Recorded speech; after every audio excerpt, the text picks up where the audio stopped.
இதில் வந்து ஜெயிச்சது வந்து யாருன்னா பிக் பாஸ் தான். எப்படின்னா வந்து சரியான வந்து ஒரு மார்க்கெட்டிங் ஸ்ட்ராட்டஜிக்காக இதை வந்து பண்ணாங்க.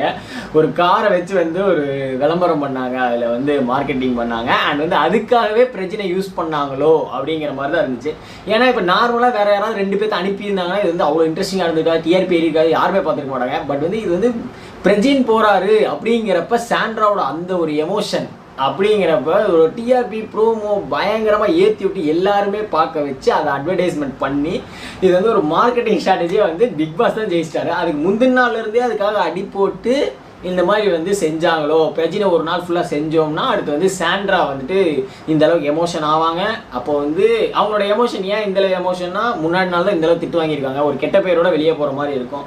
அதை வந்து எஃப்ஜேக்கிட்டே கன்வே பண்ண முடியாது. இந்த மாதிரி நிறையா வந்து சுற்றி வந்து அவ்வளோ ஒரு ஸ்ட்ரகிள்ஸை வச்சுட்டு அப்போ வந்து இவங்களை வந்து வெளியே அனுப்புகிற மாதிரி போயிட்டு மறுபடியும் உள்ளே கூட்டிகிட்டு வந்தோம்னா அப்போ வந்து இது